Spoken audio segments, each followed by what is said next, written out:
Oi pessoal, aqui é a professora Thaís.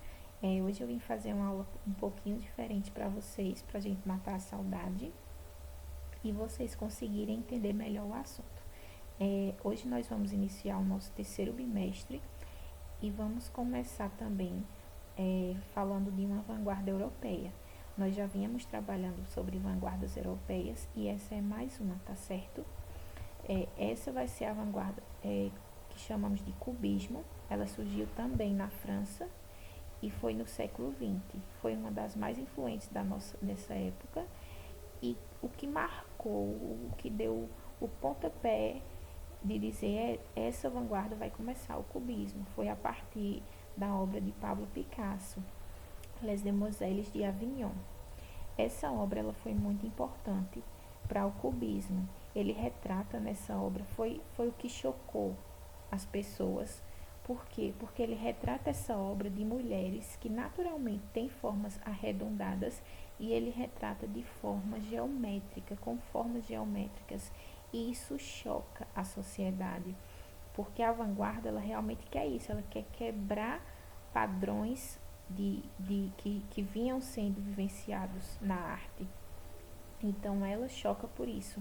Ela tem essa forma inusitada de mostrar as formas.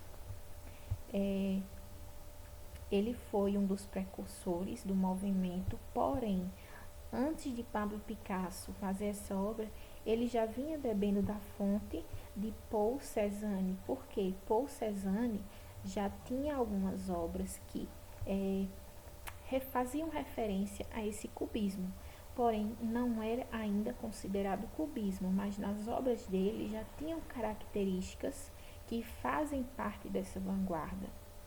Então, Pablo Picasso teve uma certa influência e fez aquela obra. E a partir da obra dele que ficou conhecido como cubismo. Porém, Pablo Picasso já bebia da fonte de Paul Cézanne, já tinha influências que levaram ele a ter essas características. E os principais artistas do momento do cubismo foi justamente Pablo Picasso e Georges Braque, certo?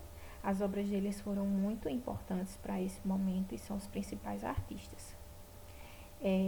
O cubismo ele foi dividido em duas partes, o analítico e o sintético. Como é que a gente vai entender isso? Por que essa diferença?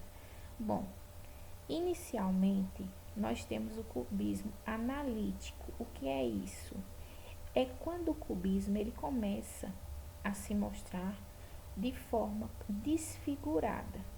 Se a gente observar essa primeira obra, nós veremos o que? Certamente, se não olharmos muito bem, se não analisarmos muito bem a obra, não conseguiremos identificar o que significa. Ou seja, há uma desfiguração nessa obra. Eles não se preocupavam nessa fase do cubismo analítico, não se preocupavam se você ia entender essa obra, se você ia conseguir compreender o que eles estavam fazendo. E também outra característica do cubismo analítico são as cores monocromáticas. O que é isso? O uso de poucas cores. Observem que aqui nessa obra são utilizadas poucas cores e aqueles tons mais amarronzados, acinzentados, verdes. Isso são características do cubismo analítico. Enquanto que no cubismo sintético nós temos as características de colagens, cores vibrantes e não desconstruir a realidade. O que significa? Significa que no cubismo sintético eles se preocupam mais fazer com que o leitor, o observador, compreenda essa obra, identifique o que está sendo retratado. Então, por isso que, enquanto o analítico ele desconstrói, o cubismo ele constrói uma obra que se pareça mais com a realidade e que a gente consiga identificar melhor. Outra característica são as cores vibrantes. Essa obra aqui que eu separei para vocês, ela não tem tantas cores vibrantes, porém, ela tem duas características do cubismo sintético, que são as colagens. Ó, essas partes aqui são colagens, que dá uma textura para a obra. E também o uso de letras, vejam, o uso de letras, porque no cubismo sintético eles se importam tanto que você consiga entender a obra, que começam a utilizar letras, colagens e simplificar a maneira de fazer. Claro, sem deixar de lado a principal característica, que é utilizar as formas geométricas, tá certo? Então, pronto, nós já entendemos essas duas fases, tá bom? Feito isso, a partir do nosso breve resuminho, eu queria deixar bem claro para vocês conseguirem aprender um pouco mais sobre esse assunto e identificar essas obras que foram tão importantes para o movimento. Porque, além do cubismo ele fazer parte da vertente na parte artística, ele também faz parte da vertente literária. Então, por que é tão importante vocês estudarem essas vanguardas? Porque além de vocês estarem aprendendo na área de arte, vocês estão aprendendo na área de literatura.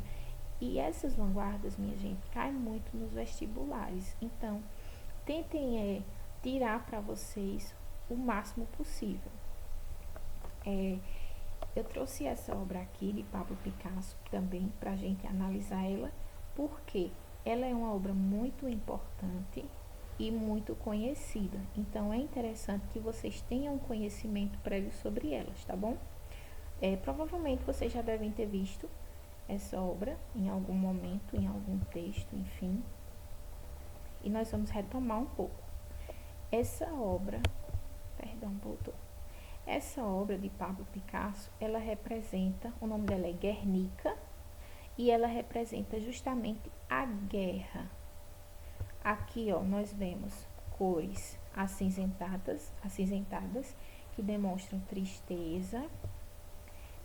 A gente não consegue identificar muito, porque está tudo muito misturado, isso é uma característica do cubismo. Mas aqui nós podemos observar, ó, que há pessoas caídas, que há cavalos. Na verdade, essa obra ela representa a Guerra Espanhola. Então, a gente vê que Pablo Picasso ele também se preocupa muito com essa questão social, assim como todas as vanguardas que tentam retratar o contexto social. E essa obra vocês precisam, quem quiser estudar um pouco mais sobre ela, conhecê-la, porque ela é uma obra muito famosa. Então, eu quis aqui trazer algumas obras para que vocês consigam entender, tá bom? É isso. Quem tiver alguma dúvida, pode perguntar. E eu trouxe apenas um breve resuminho para que vocês possam entender melhor e identificar melhor essa vanguarda, tá bom?